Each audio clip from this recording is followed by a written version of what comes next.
42교구 온라인 교구 모임에 오신 우리 성도님들을 환영합니다. 함께 기도하겠습니다. 사랑의 하나님, 은혜를 감사를 드립니다. 하나님의 은혜 없이는 단 한순간도 살 수 없는 부족하고 연약한 존재임을 고백합니다. 오늘 교구 모임 가운데도 하나님 함께 하여 주시고 또 주의 말씀 앞에 섰을 때에 성령 하나님께서 그 말씀이 어떤 것인지 깨닫게 도와주시고 그 말씀을 살아낼 수 있는 예수 그리스도의 제자들 다 될 수 있도록 함께하여 주시옵소서. 계속해서 우리가 무엇을 믿고 있는지에 관한 그 믿음의 내용들에 대해서 배우는 시간을 가지고 있습니다. 말씀을 배울 때마다 그 진리의 말씀이 우리의 심령을 밝히는 시간 되게 도와주시고 우리 마음속에 어두움들이 사라지고 정말 주의 진리의 빛이 우리의 마음과 또 우리의 삶에 환하게 비춰지는 귀하고 복된 은혜의 시간 될 수 있도록 함께하여 주시옵소서. 특별히 행복 나눔 축제가 계속 진행 가운데 있습니다. 코로나로 인하여서 어려운 때이지만 그럼에도 불구하고 여전히 구원받아야 할 우리의 이웃들이 우리 주변에 있음을 고백합니다. 이번 시간을 통하여서 어, 많은 사람은 아닐지라도 한 영혼이 천하보다 귀하다 말씀하셨던 그 주님의 말씀을 믿고 우리 주변에 정말 주 예수 그리스도가 아니면 살아갈 수 없는 그 소망 없는 우리 이웃들을 우리 주님 앞으로 인도하는 하나님 복음의 역사, 또 복음의 능력, 복음의 생명을 경험하는 시간 다 될 수 있도록 함께하여 주시옵소서. 교구 모임 시작합니다. 주께서 우리의 심령의 눈을 열어주시고 그 말씀을 깨닫는 놀라운 역사 허락하여 주시옵소서. 예수님의 이름으로 기도합니다. 아멘. 네, 광고 드리겠고요. 네, 계속해서 교회 출입에 관한 공지 중요하기 때문에 주일 예배 타 지역 방문자나 미등록 교인 입장이 불가하다는 것 꼭 아셨으면 좋겠고요. 모든 공적 예배 시 KF94 마스크를 꼭 착용해 주시면 감사하겠습니다. 바이블론 캠페인 잘 진행되고 있습니다. 성경을 통독하고 필사하고 암송하면서 말씀의 사람들이 다 되었으면 좋겠습니다. 중요한 광고인데요. 우리 좌석 QR코드 체크하기인데 우리 보시면은 이제 요즘 그 들어오실 때 이제 수용료 멤버십을 켜서 자, 등록 교인 새로 이제 받은 QR코드로 여러분 찍고 들어오시면 실제로 여러분들이 이제 예배를 드리는 공간에 가셔서 우리 의자 앞에 보시면은 QR코드를 찍는 란이 또 하나 더 있습니다. 여러분 등록 교인증을 켜셔서 밑에 보시면은 이제 그 내 좌석 체크하기가 있거든요. 자, 그것을 누르셔서 내 좌석을 체크해 주시면 감사하겠습니다.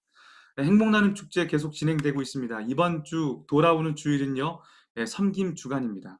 작정하신 분들이 있다면 또 그분들에게 찾아가셔서 또 특별히 이제 이번에 또 수요 예배 때 또 오전 예배와 또 오후 예배 때 또 담임 목사님께서 복음 말씀 전해 주시는데요. 사실 쉽지 않은 그런 환경입니다. 그럼에도 불구하고 분명히 또 이 복음이 필요한 어떤 사람들이 있을 것입니다. 포기하지 마시고 기도하시면서 그 한 영혼들이 정말 천국 백성 되는 그 놀라운 역사들을 우리 삶 가운데 경험했으면 좋겠습니다. 네, 이번 주 이제 중요한 마지막 광고는요. 줌 선교 기도회가요. 이번 주 주일 오후 6시에서 7시에 있습니다. 네, 제가 단체 카톡방에 5시 45분에 줌 주소를 올려드리겠습니다. 자, 이번에도 이제 우리 선교사님께서 인도해 주시니까요. 또 인도네시아 지금 선교 현장이 어떤지 또 함께 듣고 기도하는 시간이 되었으면 좋겠습니다. 자, 지난주 성경 퀴즈 한번 보겠는데요. 문제 한번 보시겠습니까? 예수님의 부활은 역사 속에 일어난 실제 사건입니다. 성경은 예수님의 부활의 증인들을 아주 자세히 기록하고 있습니다. 고린도전서 15장 3절, 8절에 등장하는 부활의 증인은 총 몇 명인가요? 네. 정답을 보내주신 분들이 있는데 사실 뒤에 한 번 더 설명하겠지만 513명이다.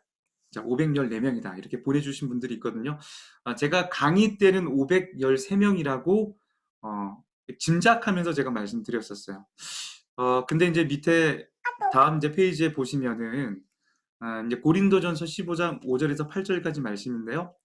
뭐 한번 같이 한번 읽어볼까요? 게바에게 보이시고 후에 12 제자에게와 그 후에 500 형제에게 일시에 보이셨나니 그 중에 지금까지 대다수는 살아있고 어떤 사람은 잠들었으며 그 후에 야고보에게 보이셨으며 그 후에 모든 사도에게와 나중에 만삭되지 못하여 난 자 같은 데게도 보이셨느니라. 자, 옆에 보시면은 이제 첫 번째 줄, 게바가 베드로죠. 자, 12 제자, 12 사도를 얘기하는 거예요. 자, 그렇다면 이 게바가 12 사도 제자 안에 포함되어 있겠죠. 12명입니다. 자, 그 후에 500여 형제에게 일시에 보이셨나니. 자, 500명이죠. 또 네 번째 줄에 가보시면 그 후에 야고보에게 보이셨으니. 자, 여기 야고보는 예수님의 동생 야고보입니다. 그 후에 모든 사도에게와 모든 사도라면 12명이겠죠. 그러니까 이 모든 사도와 야고보, 특별히 이제 모든 사도는 12 제자에게 포함되는 숫자고요. 야고보는 위에 있는 500여 형제에게 포함될 수도 있고 포함되지 않을 수도 있습니다. 확실하지 않아요. 그리고 맨 마지막 이제 다섯 번째 줄에 보시면은 자, 만삭되지 못하여 난 자 같은 데게도 보이셨느니라. 자, 이렇게 계산을 해보니까 513명이 될 수도 있고요. 야고보 때문에 야고보가 더해진다면 514명이 되고 야고보가 만약 500 형제에게 빠진다면 513명이 될 수도 있습니다. 자, 그래서 513명과 514명을 기록하신 분들 모두 정답으로 제가 확인해 드렸습니다. 자, 당첨자는 유명인 집사님과 진길려 권사님이십니다. 축하드립니다. 박수할게요. 네. 자, 영적 성장의 길. 자, 오늘은 사실은 이제 성령 하나님은 어떤 분인가에 대해서 저희가 배우는 시간을 가지려고 그랬는데요. 아무래도 이제 그 예수님의 사역에 대해서 한번 총정리하는 시간을 한번 갖는 것이 좋겠다는 제 나름대로의 판단이 있었습니다. 예수님에 대해서, 예수님이 하신 일들에 대해서 저희가 아마 3주 동안 배우는 시간을 가졌는데요. 자, 오늘은 한번 너무나 중요하기 때문에 총정리하는 시간을 한번 갖도록 하겠습니다. 사도신경을 보시면은 뭐 저희가 이제 대예배 때 찬양하고 나서 바로 이제 우리가 사도신경을 고백하잖아요. 한번 고백해 보실까요? 전능하사 천지를 만드신 하나님 아버지를 내가 믿사오며 그의 외아들 우리 주 예수 그리스도를 믿사오니 이는 성령으로 잉태하사 동정녀 마리아에게 나시고 본디오 빌라도에게 고난을 받으사 십자가에 못 박혀 죽으시고 장사한 지 사흘 만에 죽은 자 가운데서 다시 살아나시며 하늘에 오르사 전능하신 하나님 우편에 앉아 계시다가 저리로서 산자와 죽은 자를 심판하러 오시리라. 성령을 믿사오며 거룩한 공예와 성도가 서로 교통하는 것과 죄를 사하여 주시는 것과 몸이 다시 사는 것과 영원히 사는 것을 믿사옵나이다. 아멘. 자, 이렇게 긴 걸 함께 암송했던 이유가 있어요. 저희가 이제 예수님이 하신 그 일들을 특별히 이제 어떤 걸 가지고 확인해 봤냐면요. 사도신경의 내용을 가지고 예수님이 어떤 일을 하셨는지를 계속해서 저희가 살펴보고 있기 때문입니다. 자, 우리 이제 사도신경을 다시 한번 보시면요. 크게 세 가지로 나뉘어요. 전능하사 천지를 만드신 하나님 아버지를 내가 믿사오며. 자, 성부 하나님에 관한 내용이 사도신경에 등장합니다. 하나님 어떤 분이죠? 천지를 만드신 창조주 하나님이시죠. 그러나 이 사도신경의 대부분의 내용은 누구에 관한 설명일까요? 자, 그 다음에 나오는데요. 외아들 우리 주 예수 그리스도를 믿사오니 이는 성령으로 잉태하사. 자, 예수님 어떤 분이시죠? 우리 주 예수 그리스도를 내가 믿는데, 자, 예수님은 성령으로 잉태하신 분. 그리고 동정녀 마리아에게 나신 분. 예수님이 참 사람이라는 것을 고백하고 있습니다. 본디오 빌라도에게 고난을 받으사 십자가에 못 박혀 죽으시고. 자, 예수님도 어떤 사역을 하셨죠? 어떤 일을 하셨죠? 네. 본디오 빌라도에게 고난을 받아 십자가를 지시는, 십자가에서 자신의 생명을 내어놓는 십자가의 일을 하십니다. 그게 끝이 아니죠.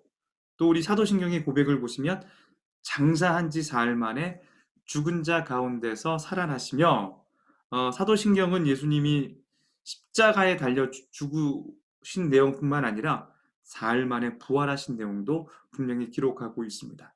그게 끝이 아니에요. 저번 주 배웠던 내용인데요. 하늘에 오르사, 제가 하늘에 올랐다라고 한다면, 자, 이걸 뭐라고 얘기했죠? 승천이죠, 승천. 승천하신 그 예수 그리스도는 지금 어디 계십니까?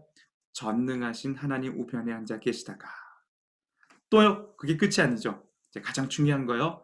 마침내 마지막 날에 저리로서 산자와 죽은 자를 심판하러 다시 이 땅 가운데 오시는, 자, 재림에 대해서 사도신경은 기록하고 있습니다. 자, 사도신경의 이 대부분의 내용은 바로 예수님에 관한 이야기입니다. 자, 이 사도신경에 왜 예수님에 관한 이야기가 굉장히 많을까요? 초대교회 당시 예수님의 하신 일들을 왜곡하는 이단들이 굉장히 많았기 때문입니다. 자, 그게 또 끝이 아니에요. 자, 마지막 세 번째는요. 성령을 믿사오며 거룩한 공예와 성도가 서로 고통하는 것과, 자, 우리가 이제 뭘 믿는 거예요? 자, 그 성령께서, 예수님께서 또 하나님께서 우리에게 보내주신 그 보혜사라는 것을 우리가 믿고, 또 성령의 능력 없이 살아갈 수 없음을 사도신경은 아주 일목요연하게, 또 하나님 아버지에 대해서, 또 성자 예수님에 대해서, 성령 하나님에 대해서 고백하고 있다는 거 꼭 기억하셨으면 좋겠습니다. 자, 그러면 우리가 이제 매주 예배 시작 전에 이제 사도신경을 암송할 때 그저 암송하지 마시고, 전능하사 천지를 만드신 하나님 아버지, 맞아, 우리 하나님은 전능하신 창조주시구나. 예수님을 생각할 때는요, 성령으로 잉태하셨고, 본디오 빌라도에게 고난을 받아 십자가에 못 박히셨고, 부활하셨고, 승천하셔서 하나님 보좌 우편에 앉아 계시고, 그분은 다시 이 땅에 오실 것입니다. 뿐만 아니라 지금은 우리에게 성령을 보내주셔서 예수 그리스도를 믿는 우리 모든 지체들의 이 심령 가운데 성령 하나님이 임재하고 있음을 사도신경은 분명히 가르쳐주고 있습니다. 자, 이걸 꼭 기억했으면 좋겠고요. 자, 오늘은 이 사도신경을 토대로 저희가 예수님의 하신 일들에 대해서 한번 살펴보는 시간을 갖도록 하겠습니다. 자, 예수님의 사역하면 우리 배웠으니까 한번 기억해 보겠습니다. 어떤 일 하셨죠? 자, 첫 번째는요, 예수님의 성육신. 자, 예수님이 이 땅에 오신 사건, 바로 성육신 사건, 첫 번째 사건입니다. 자, 두 번째는요, 이 땅에 오신 그 예수님은 십자가의 사건으로 저와 여러분의 죄의 문제를 해결하십니다. 자, 세 번째는 부활이죠. 예수님은 우리 사도신경의 고백처럼 사흘 만에 부활하십니다. 자, 네 번째는요, 예수님은 승천하시죠. 다섯 번째는요, 예수님은 재림하십니다. 자, 예수님의 사역 이 다섯 가지를 여러분들이 꼭 기억했으면 좋겠어요. 왜? 우리가 왜 예수님의 성육신과 예수님의 십자가와 예수님의 부활과 예수님의 승천과 재림을 왜 기억해야 되느냐? 이 예수님이 하신 이 다섯 가지 사역이 우리에게 굉장히 큰 의미가 있기 때문입니다. 자, 그러면 우리에게 어떤 의미가 있을까요? 자, 먼저 예수님의 성육신에 대해서 한번 살펴보도록 하겠습니다. 우리 살펴보실 텐데요. 여러분, 예수님의 이름의 뜻이 무엇인지 아십니까? 자, 같이 한번 읽어볼게요. 아들을 낳으리니 이름을 예수라 하라. 이는 그가 자기 백성을 그들의 죄에서 구원할 자이심이라 하니라. 마태복음 1장 21절은 그 예수님의 이름의 뜻이 무엇이라고 얘기하죠? 자기 백성을 그들의 죄에서 구원할 자. 자, 그렇다면 예수님께서 어떤 사역을 하실지 너무 분명해지지 않습니까? 자, 예수님께서 이 땅에 오신 목적은 너무 분명하죠. 자기 백성을 그들의 죄에서 구원하기 위해서 이 땅에 오셨다고 말씀하고 있습니다. 자, 그런데 우리가 너무나 잘 아는 것처럼 예수님을 뭐라고 부르죠? 아까 사도신경에 자, 주 예수 그리스도를 믿사오니. 예수는 이름이죠, 이름. 저는 이제 이진수잖아요. 이진수가 제 이름이고요. 저는 어떤 일을 하는 사람이죠? 목사죠, 목사. 말씀을 가르치는 사람입니다. 예수 그리스도라고 할 때, 이제 예수라는 거는 진짜 예수님의 이름이고요. 그리스도는 무엇입니까? 예수가 어떤 일을 하는지를 잘 보여주는 바로 이야기입니다. 예수 그리스도. 이 그리스도라는 이 뜻은 구약의 히브리어로 본다면 메시아죠. 구약을 기록했던 이 언어는 히브리어인데요. 히브리어로는 메시아고 헬라어로는 그리스도입니다. 자, 이것의 뜻은 기름 부음을 받은 자입니다. 특별하게 하나님께 선택받은 사람을 뜻하는데요. 우리 구약에 특별히 기름 부음 받은 우리 세 종류의 사람을 기억하십니까? 네, 구약에서 기름 부음 받은. 자, 기억이 나세요? 네. 네. 메시아 그리스도. 첫 번째는 바로 왕입니다. 왕. 왕들이 왕이 될 때 하나님은 선지자를 보내셔서 그 머리에 기름을 부으셔서 그 사람이 왕이 되게 하십니다. 뭐 다윗이 왕이 될 때도 사무엘이 이제 이새의 집에 찾아가서 다윗의 머리에 기름을 붓습니다. 선지자가 될 때 이 선지자도 하나님의 말씀을 대언하는 사람인데요. 뭐 선지자들 잘 보시면 이제 기름 부음을 받죠. 자, 그런 다음에 그가 맡은 그 일을 감당합니다. 마지막 세 번째는 제사장입니다. 네, 첫 번째 제사장은 바로 아론이죠. 네, 레위 지파 사람이 아론인데요. 아론이 제사장이 될 때에 기름 부음을 받는 그 의식을 통해 그가 하나님의 선택받은 제사장의 역할을 감당하고 있음을 볼 수 있습니다. 여러분 왕은 통치하는 사람이죠. 그래서 이 왕의 어떤 직분을 가진 사람은 백성을 하나님의 샬롬, 이 평강 가운데 살아갈 수 있도록 잘 다스리면 되는 거예요. 선지자는 어떤 역할을 하죠? 이 하나님의 말씀을 받아서 백성들에게 전달하는 역할을 합니다. 제사장은요, 백성들이 하나님 앞에 나아갈 수 있도록, 제사할 수 있도록, 만날 수 있도록 중간에서 중매 역할을 하는 사람입니다. 구약의 기름 부음을 받은 종류의 세 사람, 왕과 선지자와 제사장. 자, 근데 문제는 무엇입니까?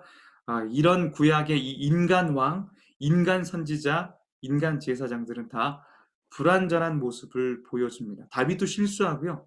모세도 실수하고요. 아론도 실수하는 모습을 우리 성경 말씀을 통해 확인할 수 있습니다. 자, 그렇다면 이 신약의 이제 이 예수님은 기름 부음을 받은 자로서, 자, 예수 그리스도잖아요. 자, 예수님은 기름 부음 받은 자인데, 자, 예수님은 구약의 왕과 선지자와 제사장의 역할을 다 하는 분으로 이 땅에 오십니다. 자, 그러나 이 구약의 왕과 선지자와 제사장과 다른 것이 있다면 무엇이 다를까요? 자, 예수님은 완벽한 왕이십니다. 자, 우리를 완벽하게 통치하시는 분. 자, 예수님은 완벽한 중보자가 되시죠. 네. 제사장으로서 완벽하게. 뭐 여러분 인간의 어떤 제사장들은 죽어요. 자, 죽고 나면 또 다른 제사장이 계속 이어지겠지만, 자, 예수님은 죽지 않아요. 네. 지금도 우리를 위해서 하나님 보좌 우편에서 살아계셔서 우리를 중보하고 계십니다. 예수님은 어떤 분이죠? 완벽한 선지자죠. 그분은 말씀 그 자체이십니다. 하나님의 아들로서 하나님의 마음을, 또 하나님의 말씀을 하나도 과감 없이 저와 여러분에게 전달해 주시는 왕이십니다. 자, 그러니 예수님이 이 땅에 오셔서 저와 여러분들을 단순히 구원, 그냥 천국으로 인도하시는 정도가 아니라 그분은 우리의 삶을 완벽하게 통치하시고 우리를 하나님 앞으로 완벽하게 중보하시는 인도자가 되시고, 그분은 말씀 그 자체가 되셔서 우리에게 참 진리의 말씀을 선포하시고 가르쳐 주신 분. 자, 예수님 어떤 분이시라고요?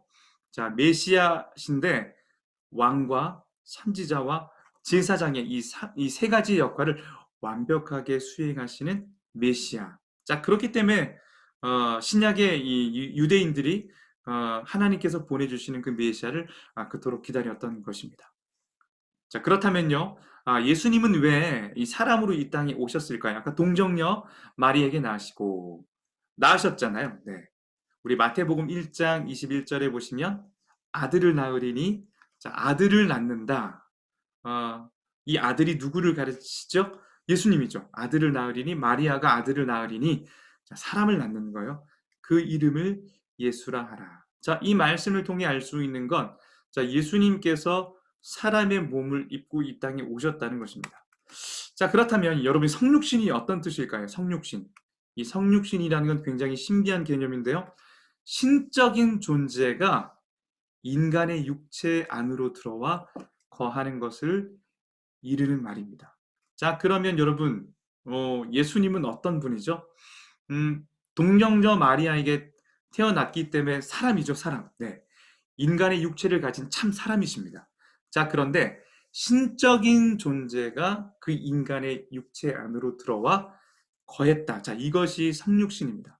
자, 그래서 우리가 예수님을 이야기할 때 예수님은 참 사람이 되시고 참 하나님, 이 두 가지의 속성을 다 가지신 분이라고 이야기를 합니다.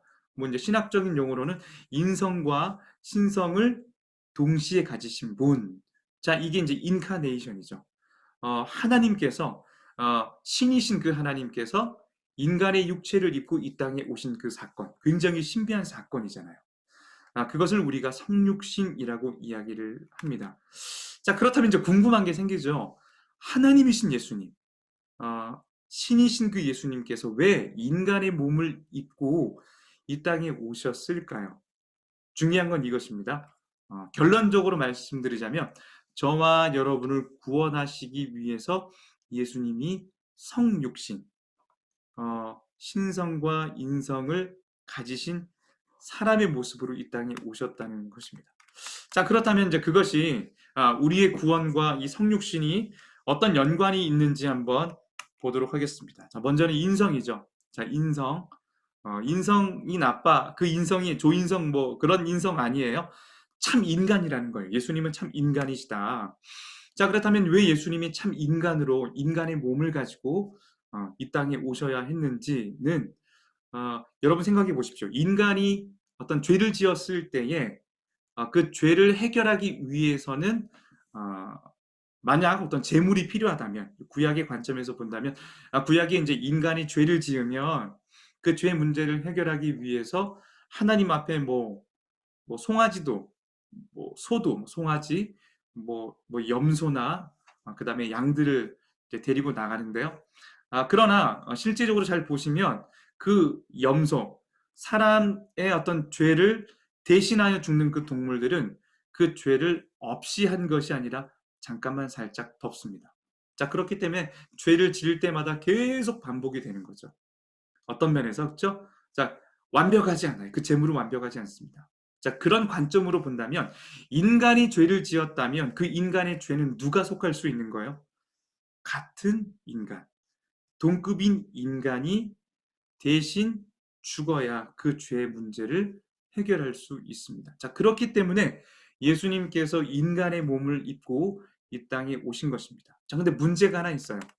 어, 인간의 죄는 같은 인간이 해결해 줄 수는 있지만, 그러나 이 사람의 죄 문제를 해결해 줘야 하는 그 인간은 뭐가 없어야 하죠? 결코 죄가 있어서는 안 됩니다. 만약 죄가 있는 인간의 그 문제를 해결할 수 있겠습니까? 결코 그럴 수 없죠. 네. 자, 그렇기 때문에 자, 예수님이 이 땅에 육체를 입고 오실 때에 굉장히 신비한 방법을 통해 인간의 몸을 입고 이 땅에 오십니다. 물론 동정녀 마리아, 아직 결혼하지 않은 그 여인의 태에 그가 인간의 어떤 우리가 뭐 잘 알듯이 이제 만 9개월 동안 인간의 형태를 갖추어서 출산하지만 예수님께서 이 출생하는 방법은 남자와 여자가 관계를 맺어서 생긴 것이 아니라 마태복음 1장 20절 말씀에 보니까 그에게 잉태된 자는 성령으로 된 것이라. 자, 어떻게 된 거라고요? 자, 마리아에게 잉태된 자는 성령으로 된 것이라. 인간적인 어떤 육신의 방법으로 자녀가 만들어진 것이 아니라 성령의 능력으로 이 마리아의 어떤 태중에, 그러니까 어떻게 보면 이제 이 집만 빌린 거죠. 자, 그렇기 때문에 예수님은 아담의 후손으로 이 땅에 오신 것이 아니라 성령의 능력으로 오셨기 때문에 그는 죄가 없으십니다. 자, 좀 이해가 되셨습니까? 네, 왜 예수님께서 인간의 몸을 입고 이 땅에 오셔야 했는지. 자, 예수님이 인간의 몸을 입고 이 땅에 오시지 않았다면 또 죄가 있는 모습으로 오셨다면 우리의 죄 문제를 해결할 수 없습니다. 자, 예수님께서 이 땅에 육신으로 오셨지만 죄가 없는 인간의 모습으로 오셨다는 것을 꼭 다시 한번 기억하셨으면 좋겠습니다. 두 번째는 이제 예수님의 신성입니다. 참 하나님. 그렇다면 예수님은 왜 참 하나님이셔야만 하는가? 자, 너무 간단해요. 네. 하나님만이 인간의 죄 문제와 생명의 문제, 영생의 문제를 해결할 수 있기 때문입니다. 여러분 마가복음 2장 5절에 보시면 이 중풍병자 사건을 아실 거예요. 뿐만 아니라 우리 성경 곳곳에 예수님께서 어떤 인간의 문제를 해결해 주시기 전에 그의 믿음을 보시고 내 죄 사함을 받았느니라. 자, 이런 말씀을 하십니다. 자, 이 말씀의 뜻은 무엇입니까? 자, 예수님께서는 인간의 실제로 그 원죄, 아담으로부터 흘러왔던 그 죽음의 냄새, 그래서 죽을 수밖에 없는 그 인간의 어떤 이 죄의 출발이 되었던 그 죽음의 출발이 되었죠. 네, 죄의 어떤 싹슨 사망이니까. 네, 이 사망의 어떤 원인 제공자인 이 죄 문제를 해결할 수 있는 분이라는 것을 너무 분명히 알려주십니다. 뿐만입니까? 자, 예수님은 실제로 죽은 나사로를 살리기까지 합니다. 자, 그렇다면 인간의 죄 문제를 해결하시는 예수님, 죽은 자를 살리시는 예수님, 모든 귀신들을 쫓아내시고 병자를 고치시는 그 예수님은 단순한 죄 없는 인간이진 않겠죠. 자, 그는 어떤 분이십니까? 바로 하나님 그 자체이십니다. 예수님께서 성육신 하신 이유를 저희가 좀 살펴봤고요. 자, 왜 성육신 하셨죠? 네. 저와 여러분을 구원하시기 위해서 인간의 몸을 입고 이 땅에 오셨다는 것을 꼭 다시 한번 기억하셨으면 좋겠습니다. 자, 두 번째는 예수님의 십자가인데요. 저번에도 한번 들었던 내용이지만 이 기독교 상징은 무엇입니까? 기독교의 상징. 자, 십자가죠. 자, 십자가가 기독교의 상징인 이유는 무엇입니까? 자, 예수님의 십자가 이 희생을 통해서만 저와 여러분들의 죄의 문제, 생명의 문제, 영생의 문제가 해결될 수 있기 때문입니다. 자, 예수님의 십자가의 어떤 사건이 없었다면, 피 흘림이 없었다면 우리가 하나님과 원수되었던 그 관계가 결코 회복될 수가 없기 때문입니다.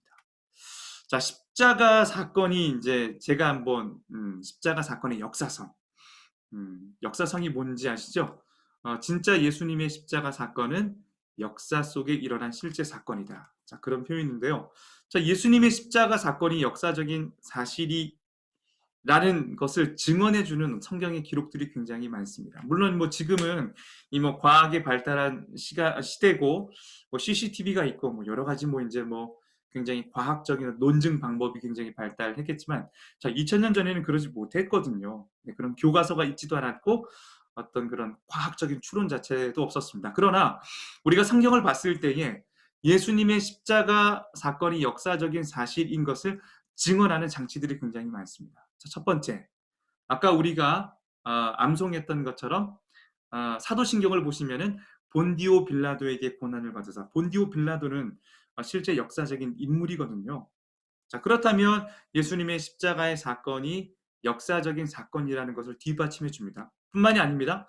뭐 구레네 사람 시몬이 6월절에 이제 예루살렘에 방문했다가 예수 그리스도의 십자가를 지고 가는 어떤 그런 장면들이라든지, 예수님이 이제 골고다 언덕에서 돌아가신 어떤 그런 장면들, 사건들, 시간들을 설명하는 것들. 자, 그리고 이제 병정들이 예수님의 옷을 나누는 그런 장면들을 여러분 잘 본다면 그 당시, 지금 2000년이 지난 지금을 보지 마시고, 자, 그 당시에는 굉장히 자세한 묘사입니다. 목마르다, 예수님께서 뭐 진짜 뭐 엘리 엘리 라마 사박단이 어떤 그런 말들, 또 요한에게 하셨던 그런 말들, 모든 것들이 어떻게 본다면 예수님의 십자가 사건이 역사적인 사실인 것을 분명히 증언하고 있습니다. 자, 십자가의 어떤 역사성, 역사 안에 일어난 사건이라는 것이 왜 중요한가? 간단하죠. 만약 예수님의 십자가 사건이 거짓이라면, 역사적인 사실이 아니라면 지금 우리가 믿고 있는 그 믿음과 그 구원은 거짓이 될 수밖에 없습니다. 또 본문 한번 보겠는데요. 베드로전서 2장 24절 같이 한번 볼까요? 친히 나무에 달려 그 몸으로 우리 죄를 담당하셨으니 이는 우리로 죄에 대하여 죽고 의에 대하여 살게 하려 하십니다. 그가 채찍에 맞음으로 너희는 나음을 얻었나니. 자, 말씀을 한번 볼 텐데요. 아까 했던 말이지만 한 번 더 성경 말씀을 통해 확인해 보도록 하겠습니다. 자, 베드로전서, 특별히 이 사도 베드로는 예수님의 십자가 사건이 누구에 의해 일어난 사건이라고 분명히 얘기하고 있습니까? 자, 친히 나무에 달렸다라는 표현을 통해서 자, 예수님께서 스스로 십자가의 죽음을 선택했음을 우린 분명히 알 수 있습니다. 뿐만 아닙니다. 창세기 3장 15절에 보시면은 아담과 하와가 이 뱀의 꾀임에 넘어가서 영생할 존재가 죄로 말미암아 죽을 존재가 되었을 때, 자, 하나님 뭘 주시는 거죠? 우리에게 네, 원복음이라고 얘기하죠. 여자의 후손이 뱀의 후손의 머리를 깰 것이다. 그 여자의 후손은 바로 오실 메시아 예수 그리스도를 설명하고 있습니다. 자, 그것뿐만 아니죠. 뭐 시편을 통해서, 이사야서를 통해서, 뭐 다니엘서를 통해서, 수많은 선지서를 통해서 예수님께서 오실 것을 하나님을 예언하시고, 예수님은 그 예언대로 그 십자가를 지시고 돌아가심으로 말미암아 저와 여러분의 죄 문제를 해결하십니다. 베드로전서 지금 이 말씀을 보시면 이제 예수님께서 십자가를 지신 이유를 또 뭐라고 얘기하죠? 자, 우리의 죄를 자, 대신 지기 위해서다. 자, 예수님 죄가 없죠. 자, 예수님이 죄를 지으신 그 이유는 무엇입니까? 자, 저와 여러분들을 구원하기 위해서, 그 죄의 값을 해결하기 위해서 였다고 성경은 분명히 말씀하고 있습니다. 히브리서 9장 12절 말씀을 보시면 염소와 송아지 피로 하지 아니하고 오직 자기의 피로 영원한 속죄를 이루사 단번에 성소에 들어가셨다. 자, 왜 염소와 송아지 피는 안 됩니까? 제가 아까 얘기했죠. 인간의 죄는 누가 정말 해결할 수 있는 거예요? 같은 인간이어야만이 해결할 수 있습니다. 자, 단 조건이 뭐죠? 그 인간은 죄가 없는 인간이어야 합니다. 자, 왜 예수님의 피밖에 안 되나? 자, 죄가 없어야 되기 때문이죠. 예수님은 어떤 자연적인 남녀와 여자의 그 관계를 통해 만들어진 것이 아니라 바로 성령의 능력으로 잉태되었기 때문입니다. 자, 존 스토트 목사님 이렇게 말씀하세요. 죄의 본질은 인간이 스스로 하나님을 대신하는 것인 반면, 자, 죄는 뭐죠? 우리가 하나님이 되려고 하는 거예요. 자, 구원의 본질은 하나님이 인간을 대신하는 것이다. 자, 하나님이신 예수님이 인간이 되신 이유가 무엇입니까? 네, 스스로 하나님이 되고자 했던 그 인간의 죄의 문제를 해결하기 위해서 하나님이신 예수님께서 인간이 되어 이 땅에 오신 그 사건. 그것이 바로 저와 여러분에게 얼마나 큰 은혜인지 모릅니다. 자, 세 번째는 예수님의 부활입니다. 부활의 역사성도 한번 좀 보도록 할 텐데요. 저희가 몇 번 봤죠. 네, 똑같습니다. 네. 십자가도 실제 있었던 역사적인 사건이라면 복음서에 등장하는 예수님의 부활의 사건 또한 역사적인 사실이라는 것을 증언합니다. 아까 우리 이제 성경 퀴즈 냈던 문제인데요. 한번 보세요. 네. 성경대로 자, 누구에게 보이시죠? 게바에게 보이시고 12제자에게 보이시고 500명의 형제에게 일시적으로 보이시고 야고보에게도 예수님의 동생 야고보에게도 보이시고 만삭되지 못하여 난 자 바로 사도 바울에게도 보이셨던 그 사건. 자, 뭐 이것뿐이겠습니까? 나중에 성경을 보시면 아주 성경이 예수님의 부활에 대해서 얼마나 자세하게 묘사하고 있는지 모릅니다. 한번 문제를 보신다면 예수님의 죽음과 부활은 성경대로, 여기 성경은 구약 성경이죠. 구약에 예언한 어떤 그 예언이 신약의 예수님의 십자가와 이 부활이 성취되었음을 확인해주고 있습니다. 자, 왜 계획된 사건이 굉장히 중요합니까? 어떤 자신의 죽음과 부활을 얘기하고 성취할 수 있는 분은 보통 분이 아니겠죠. 바로 하나님밖에 할 수 없는 일이기 때문입니다. 예수님이 부활한 어떤 증인들도 굉장히 많은 것을 알 수 있죠. 고린도전서 15장 20절에서 22절을 보시면은 예수님께서 부활하신 것을 자, 이렇게 설명해요. 죽은 자 가운데서 다시 살아나. 자, 죽은 자 가운데서 무덤에 들어가셨죠?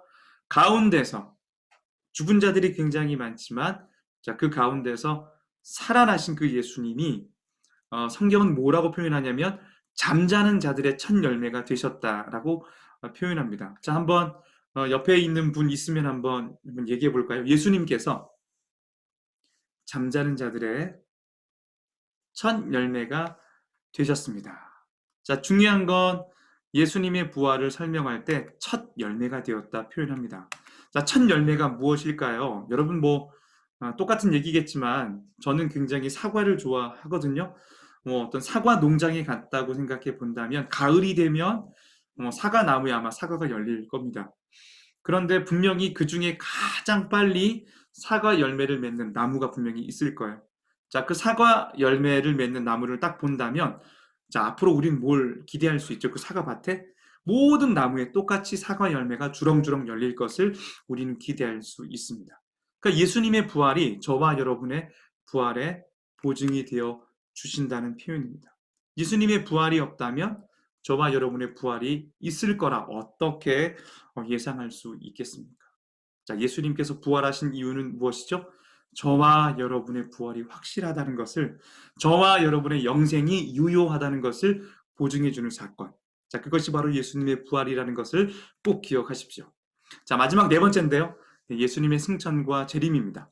한 주 전에 했기 때문에 따끈따끈하게 내용이 남아 있을 거예요. 한번 보시겠어요, 여기? 자, 그림. 자, 첫 번째 그림은 이제 승천하시는 거죠. 네. 자, 제가 봤을 때 이제 오른쪽의 그림은 조금 이제 가운데 아마 예수님 같은데요. 자, 천사들의 호의를 받고 이 땅에 내려오시는 그림을 담고 있습니다. 네. 자, 재림이겠죠. 자, 중요한 건 그거죠. 이제 예수님 승천하셨는데 그 승천하신 예수님은 어디 계시는가?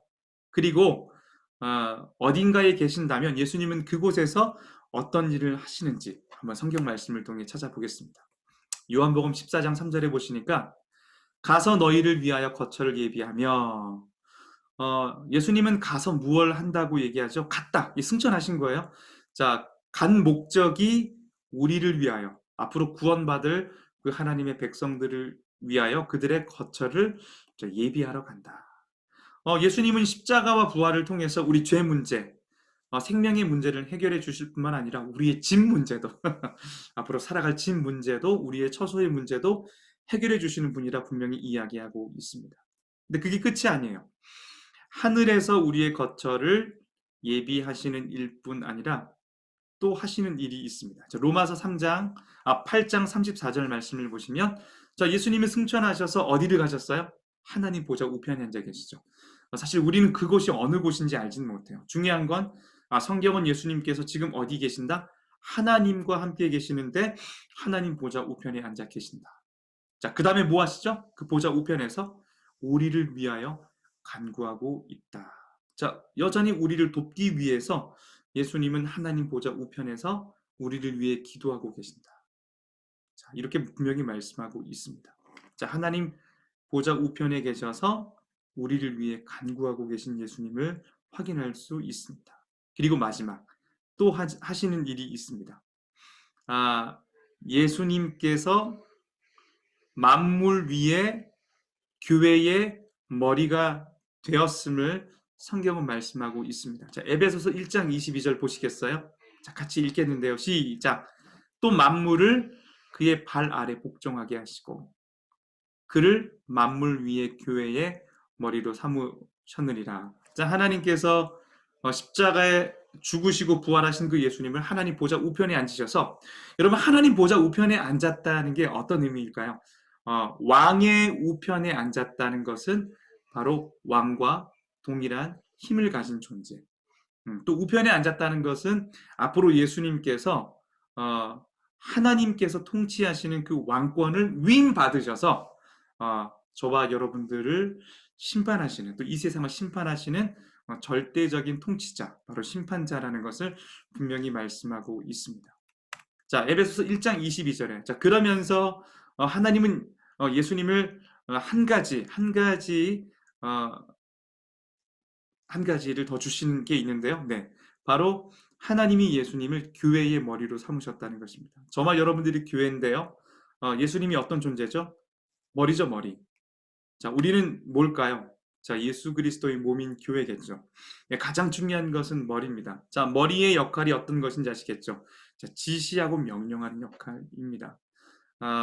예수님께서 이 땅에 이제 모든 우리가 눈으로 보이는 이 유형적인 교회를 다스리고 통치하시는 것뿐만 아니라 우리 개인적으로 봤을 때 우리가 또 교회니까 교회된 우리의 삶을 다스리고 통치하시는 우리의 머리가 되심을 이야기하고 있습니다. 자, 승천을 정리해 보자면, 자, 예수님이 승천을 하셔서 우리에게 얻게 되는 유익이 있다면 처소를 예비하셨고, 하나님 보좌 우편에 앉아 계셔서 지금도 우리를 통치하시고 지키고 계시고, 또 우리의 필요와 또 우리의 어떤 구원을 위해 지금도 기도하고 계시고 교회를 다스리고 통치하시는 분이라는 것을 성경은 말씀하고 있습니다. 자, 마지막 5번째는 재림인데요. 예수님께서 이제 승천하실 때에 마지막으로 주신 약속은 무엇입니까? 자, 계시록 22장 20절에 보시면은 이것들을 증언하신 이가 이르시되, 자, 증언하신 이가 바로 예수님이겠죠? 내가 진실로 속히 오리라. 승천하신 그 예수님께서는 내가 진실로 진짜 올 거야.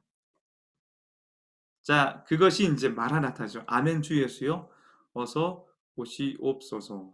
우리 신앙인들에게 있어서 가장 중요한 저는 부분이라고 생각을 합니다. 만약 이 땅의 어떤 삶이 전부라면 예수님께서 오실 필요가 없을 거라고 생각해요. 그러나 이 땅이 전부가 아니겠죠. 여전히 이 땅은 부패하고 타락하고 무너져 버린 어떤 이 땅이지만 예수님이 재림하셔서 다시 오실 때 예수님께서 이 모든 것들 왕으로서 또 선지자로서 제사장으로서 완벽하게 통치하실 것이기 때문입니다. 자, 예수님 무엇라고 약속하십니까? 다시 오실 것. 자, 재림을 약속하고 있죠. 자, 그렇다면 이 재림하시는 예수님은 다시 오셔서 무엇 하실까요? 사도행전 17장 31절을 보시겠습니다. 이는 정하신 사람으로 하여금 천하를 공의로 심판할 날을 작정하시고, 자, 뭐라고 되어 있죠? 정하신 사람, 예수님이죠. 자, 예수님께서 천하를 이 땅에 재림하셨을 때 공의로 심판하시는 날이라고 이야기합니다. 자, 재림의 날은 어떤 날일까요? 바로 심판의 날입니다. 자, 그러나 이 심판의 날은 어떤 심판일까요? 신자에게는 구원이 완성되는 날이라면 불신자, 예수 그리스도를 믿지 못하고 하나님의 백성이 되지 못한 자들에게는 영원한 형벌을 받는 날. 자, 그 날이 바로 재림의 날, 심판의 날이자 구원의 완성되는 날이라는 것을 우리는 확인할 수 있습니다. 제가 오늘 좀 말이 빨랐죠? 네, 시간이 많지 않기 때문에 예수님의 하신 일들에 대해서 저희가 한번 정리해보는 시간을 가졌는데요. 첫 번째가 뭐였죠? 예수님의 성육신. 두 번째는 예수님의 십자가. 세 번째는 예수님의 부활. 네 번째는 예수님의 승천. 다섯 번째는 예수님의 재림이었습니다. 자, 성육신은 어떻습니까? 네, 예수님께서 인간의 몸을 입고 오셨던 그 이유. 자, 예수님께서 인간의 몸을 입고 오셨지만 그가 참 하나님이셔야 하는 그 이유. 제가 설명을 잘 드렸고요. 자, 예수님은 그리스도로서 왕의 역할, 선지자의 역할, 제사장의 역할을 완벽하게 감당하시는 분이라는 것 꼭 기억하셨으면 좋겠습니다. 예수님은 참 사람이시고 참 하나님이심을 여러분 꼭 반드시 기억하십시오. 네, 두 번째 십자가입니다. 네, 자, 십자가 사건이 주는 가장 중요한 게 뭐죠? 자, 기독교의 상징이죠. 예수님의 십자가에 어떤 죽음이 없었다면, 대속 제물이 되어주지 않았다면 저와 여러분들이 하나님 앞으로 나아갈 수 있는 길이 결코 열리지 않았을 것입니다. 죄가 없는 그 예수님께서 십자가에서 우리 죄를 대신하여 죽으신 그 이유는 죄로 말미암아 하나님 앞으로 나아갈 수 없는 저와 여러분에게 생명의 길을, 생명의 만남의 길을 열어주시기 위함이었습니다. 자, 부활은 무엇입니까? 부활의 첫 열매. 만약 예수님께서 부활하지 않았다면 예수님이 십자가에 돌아가신 그 사건이 정말 우리의 죄를 해결해 주신 사건인지 확인할 길도 없겠죠. 예수님이 부활하셨다는 것은 예수님이 옳다는 것을 스스로 증명하셨고, 예수님이 십자가에 죽으신 그 사건이 부활의 사건으로 확증되셨고, 저와 여러분들이 예수님이 부활하신 그 첫 열매의 그 사건을 통해서 저와 여러분들도 부활할 것이라는 것을 분명히 보여주고 있습니다. 자, 승천은요, 우리의 처소를 예비하시고 하나님 보좌 우편에 앉아 계시고 통치하시고 우리를 위해 간구하시고 교회의 머리가 되셨음을 성경은 말씀하고 있습니다. 마지막 재림은요. 이 재림의 날은 구원이 완성되는 날이기도 하지만 또 어떤 날이기도 하다. 선악간에 우리의 모든 행위가 낱낱이 드러나는 날이고 그 다음에 믿지 않는 불신했던 사람들은 심판을 받아 지옥에 떨어지는 날이라는 것을 성경 말씀을 통해 확인할 수 있습니다. 자, 성육신, 십자가, 부활, 승천과 재림, 예수님이 하신 5가지 사역인데요. 자, 왜 이런 사역을 하셨을까요? 저와 여러분을 구원하시기 위해, 우리를 위해, 자신을 위해 하신 일이 아니라 바로 저와 여러분들을 구원하시기 위해 하신 일이라는 것을 꼭 기억하셨으면 좋겠습니다. 어우, 밑집에서 지금 막 진동 소리가 막 들립니다. 자, 이번 주 성경 퀴즈 문제. 앞에 내지 않았던 이유가 분명히 있습니다. 자, 우리는 오늘까지 포함해서 4주 동안 예수님께서 하신 사역, 그 일들을 배웠는데요. 그 일은 예수님께서 저와 여러분을 구원하시기 위해 하신 일입니다. 자, 그렇다면 저와 여러분을 구원하시기 위해 예수님이 어떤 일을 하셨을까요? 제가 5가지 얘기했죠. 그 5가지를 적으셔서 제 개인 카톡에 보내주시면 상품권을 보내드리도록 하겠습니다. 네, 저도 오늘 좀 막 달렸는데요. 네, 꼭 5가지 사건을 기억하시고, 특별히 이번 주 주일날 또 사도신경을 저희가 이제 막 묵상하면서 이제 입으로 고백할 때 정말 예수님이 하셨던 그 사역들이 어떤 사역들인지 기억하시면서 다시 한번 우리의 구원에 대해서 또 우리가 지금 누리고 있는 이 은혜에 대해서 한번 생각해 보시는, 감격하시는 그런 시간이 되었으면 좋겠습니다. 자, 이제 다음 주는 성령님은 누구신가? 자, 이제 기대가 되죠. 네. 저도 굉장히 좀 기대가 되고 또 잘 준비할 테니까 예수님이 이제 승천하시고 난 다음에 다른 보혜사죠. 예수님은 우리에게 성령 하나님을 보내주셔서 예수님이 하신 그 일들을 경험케 하십니다. 예수님이 하신 그 일 때문에 날마다 기쁨과 은혜가 넘치는 정말 여러분들이 다 되었으면 좋겠습니다.